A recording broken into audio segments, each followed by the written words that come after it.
Harley berlari kencang menggendong Cecily di punggungnya, sambil berusaha melepaskan diri dari kejaran para pengikut kultus. Dengan gerakan gesit, ia berhasil menumbangkan separuh dari mereka, menghalangi langkah mereka yang mencoba mengejar. Setelah semua pengikut kultus berhasil ditaklukkan, Harley dan Cecily akhirnya bisa bernapas lega sejenak.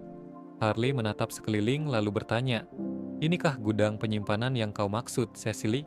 Cecily, yang masih merasakan pusing hebat, mengangguk lemah. Ia meminta Harley untuk mengambil cabang pohon dunia yang tersimpan di sana. Setelah berhasil mengambilnya, Cecily meminta Harley untuk berhati-hati dan bergerak pelan. Namun, Harley sudah terlanjur melesat cepat, membuat Cecily yang digendongnya berteriak ketakutan. Sementara itu, di ruang pertemuan, Heinrich mengumumkan bahwa ia tahu di mana Cecily berada. High Elf yang mendengarnya terkejut dan bertanya apakah Heinrich memiliki berkah khusus yang memungkinkannya melacak orang. Heinrich mengelak, menjelaskan bahwa ia hanya bisa merasakan energi Cecily. Seorang ksatria di sampingnya menyela, menegaskan bahwa ini adalah situasi kritis dan bukan saatnya untuk berdebat. Namun, sebelum ia selesai berbicara, sang saintes meminta Heinrich untuk memberikan penjelasan yang lebih spesifik. Kembali ke Harley, ia berhasil menemukan jalan keluar dari gua. Namun, sisa-sisa pengikut kultus tidak tinggal diam. Mereka mulai memainkan seruling, memanggil sesuatu dari dalam tanah. Tiba-tiba, seekor monster raksasa berbentuk cacing muncul, membuat Harley waspada. Dengan sigap, Harley melompati monster itu dan melihat lingkaran sihir di dalamnya. Tanda bahwa cacing itu dikendalikan oleh para pengikut kultus. Harley mengerahkan aura di tangannya dan menghantam monster itu dengan pukulan dahsyat, membuatnya terlempar jauh. Harley merasa puas, sementara Cecily semakin pusing. Namun, belum sempat mereka beristirahat, sekawanan serigala tiba-tiba mengepung mereka.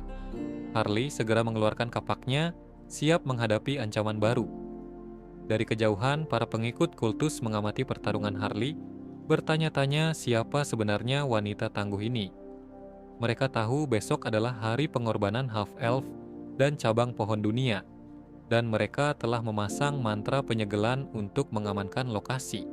Elder Nurabe, pemimpin kultus, bersikeras bahwa Harley tidak akan mampu mengatasi semua monster yang mereka kirim. Salah satu serigala berhasil menggigit lengan Harley, tetapi kulitnya tiba-tiba mengeras seperti sisik monster, menghancurkan gigi serigala itu. Harley tak menyia-nyiakan kesempatan. Ia menghabisi serigala di depannya dan mengambil mana stone-nya, lalu memakannya. Tubuh Harley berubah menjadi setengah serigala dan ia mulai membantai sisa kawanan serigala dengan brutal. Para pengikut kultus terkejut melihat kekuatan Harley. Pemimpin mereka memerintahkan untuk menggunakan sihir pemanggilan karena mereka sudah kehabisan pilihan. Harley berhasil mengalahkan hampir semua serigala, menyisakan satu yang gemetar ketakutan. Namun, sebelum ia menghabisi serigala terakhir, panah es menembus lengan kanannya.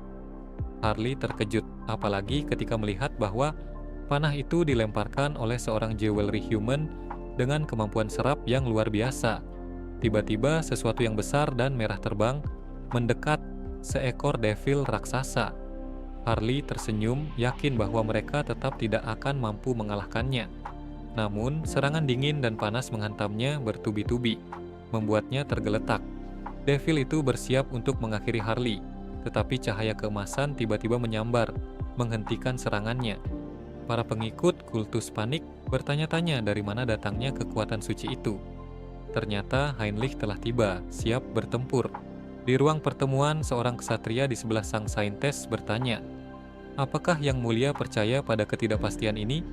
Sang saintes menjawab dengan tenang, "Tuan Heinrich adalah orang yang dapat diandalkan. Bahkan dewa-dewa pun tertarik padanya. Aku yakin dia telah menerima semacam wahyu." Mendengar hal itu, seorang half-elf berdiri dan berkata, "Jika aku bisa menemukan anakku, aku akan mengikuti keputusan apapun yang diambil.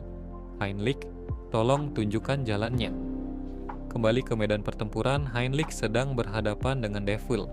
Dengan mengeluarkan kekuatan divine-nya, ia berhasil menebas Devil itu hingga tumbang seketika. Jewelry human yang melihat Devil mereka dikalahkan, panik. Tiba-tiba Harley menyerang Jewelry human itu. Meski sempat menahan serangan Harley, Jewelry human membalas dengan serangan yang menusuk mata kanan Harley. Namun, Harley tidak gentar. Ia meraih kepala jewelry human, mengambil mana stone dari dahinya dan menghancurkannya. Harley lalu memasang mana stone itu ke mata kirinya. Para pengikut kultus yang melihat senjata terkuat mereka hancur menjadi panik. Pemimpin kultus memerintahkan untuk melepaskan monster yang tersisa, tetapi sebelum mereka sempat melakukannya, para Holy Knight tiba-tiba mengepung mereka. Pemimpin kultus yang terdesak mengeluarkan mantra terakhir dan mengorbankan anggota kultus yang tersisa untuk memanggil Great Devil. Namun, sebelum Great Devil muncul sepenuhnya, kekuatan divine yang besar menghantam dan membunuhnya. Seorang pendeta yang tidak ingin memberi kesempatan lagi meledakkan pemimpin kultus itu. Heinrich dan Harley yang melihat pertempuran telah usai, memanggil Cecily untuk keluar dari persembunyiannya. Harley bertanya pada Cecily, "Bagaimana kondisimu?" Tak lama kemudian, Tuskin dan High Elf menghampiri Heinrich. Tuskin memuji Heinrich karena perkataannya terbukti benar. High Elf itu yang melihat Cecily mendekat dan memperkenalkan diri sebagai Lavori dari kerajaan Elf. Harley merasa senang karena Cecily akhirnya bertemu dengan sesama rasnya. Lavori berterima kasih kepada Harley atas bantuannya dan menawarkan imbalan. Namun Harley menolak dengan santun, "Aku tidak melakukannya untuk imbalan." Lavori tetap bersikeras dan akhirnya Harley menerima tawarannya. Cecily meminta Harley untuk menunduk sebentar. Dia memberikan energi dari World of Tree, sebuah perlindungan kuat yang hanya bisa digunakan sekali. "Perlindungan ini biasanya hanya diberikan oleh High Elf," ujar Cecily. Lavori juga memberikan gelang sebagai tanda komitmen dari para elf. "Jika kau membutuhkan bantuan, elf akan membantumu," kata Lavori. Tuskin yang menyaksikan interaksi antara Harley dan High Elf memuji Harley. "Dia sekuat Heinrich," ujarnya. Ia bertanya pada Heinrich, "Apakah kau mengenalnya?" Heinrich menggeleng, "Tidak, tapi mungkin kita bisa menjalin hubungan yang baik dengannya." Tuskin setuju. Harley tampaknya bisa diandalkan. Gereja harus secara aktif menunjukkan rasa terima kasih kepadanya. Heinrich tersenyum, berpikir bahwa ini bisa membantu Hubert menjadi pedagang yang tak tertandingi. Lavori menghampiri Tuskin dan berterima kasih padanya. "Sekarang giliranku untuk membantumu," kata Lavori. Tuskin menjelaskan, keinginan gereja hanya satu, menemukan Raja Abadi demi perdamaian dunia. Dengan meminjam kekuatan World of Tree, kita mungkin bisa melacak energinya. Lavori setuju tetapi meminta bantuan kecil. "Aku perlu tahu seperti apa energi Immortal King yang kita cari," ujarnya. Tuskin mengiyakan dan memintanya untuk mengikutinya. Mereka pun pergi ke kuil Rosalia, tepatnya ke ruang bawah tanah, menuju fragmen Immortal King. Heinrich berpikir, jika Hans mencoba menerobos ke sini, dia akan membutuhkan waktu lama untuk menghancurkan penghalangnya sebelum Paladin dan Priest menyerbu. Akhirnya, mereka tiba di tempat fragmen Raja Abadi disimpan. High Elf itu bersiap untuk melacak energi Immortal King. Tiba-tiba, Heinrich mendapatkan ide. "Bagaimana jika kita mencoba mengeluarkan fragmen terakhir ini?" Di dalam sebuah ruangan gelap nan elegan, ketua eksklusif Oath of Rivers mengadakan pertemuan rahasia. Beberapa orang dengan pakaian tertutup dan aura ungu hadir, termasuk perwakilan dari Kekaisaran, Timur, dan satu kursi kosong milik Nurabe yang telah tewas. Mereka membahas High Elf dan gereja yang gagal mengungkap identitas asli Nurabe. Salah satu dari mereka berkomentar, "Kita terlalu santai." Nurabe tiba-tiba diserang saat bersembunyi, dan penyebab utamanya adalah kemunculan keturunan Immortal King yang membuat kuil menjadi lebih aktif. Salah seorang anggota bertanya, "Bisakah kita memanfaatkan Immortal King yang baru?" Namun yang lain menentang, "Apakah kita akan bergandengan tangan dengan orang-orang palsu yang justru menempatkan kita dalam posisi sulit?" Akhirnya, mereka memutuskan untuk bersabar dan menunggu perkembangan selanjutnya sebelum menyusun strategi baru. Sementara itu, sang saintis sedang berusaha melacak lokasi Immortal King, Hans.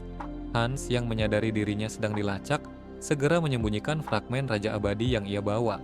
Awalnya, ia mencoba memasukkannya ke dalam subspace yang ia ciptakan, tetapi fragmen itu menolak. Akhirnya, Hans menciptakan subspace di dalam tubuhnya sendiri, menyatukan dirinya dengan fragmen tersebut.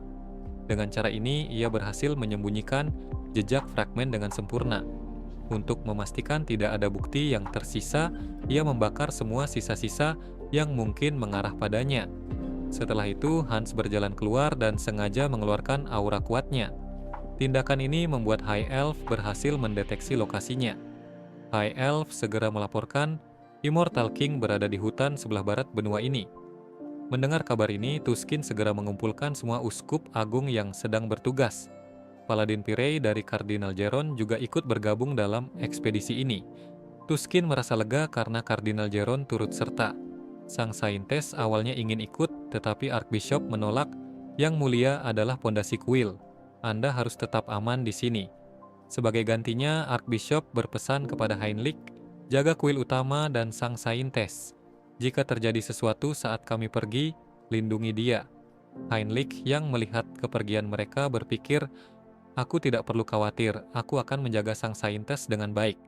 Sementara itu, di gerbang teleportasi, para Holy Knight bersiap untuk berangkat menuju lokasi yang ditunjukkan. Sang Saintes yang terlihat khawatir ditenangkan oleh Heinrich, mereka semua akan selamat. Di sisi lain, Hans telah tiba di kuil Rosalia. Ia bisa merasakan Divine Barrier yang melindungi setiap dinding kuil. Dengan sengaja, ia melepaskan energinya ke langit, memberi tanda kepada semua orang tentang keberadaannya. Penjaga di dinding kuil panik dan berteriak, kita sedang diserang oleh segerombolan zombie. Kembali ke Tuskin dan para Holy Knight, mereka telah tiba di lokasi yang ditunjukkan High Elf. Namun, mereka tidak menemukan jejak Raja Immortal. Lavori, sang High Elf, bersikeras. World Tree memberitahuku bahwa energi Immortal King berada di gua ini beberapa saat yang lalu. Tiba-tiba Archbishop tersadar, Immortal King tahu dia sedang dilacak, ini pasti tipuan. Ia segera memerintahkan semua Holy Knight untuk kembali ke kuil utama. Sesampainya di kuil utama, mereka disambut pemandangan mengerikan. Kuil porak-poranda dipenuhi tumpukan skeleton dan api yang membara. Sementara itu, Hans berhasil menemukan potongan terakhir fragmen Raja Abadi. Tanpa ragu, ia segera menyerapnya menyempurnakan kekuatannya.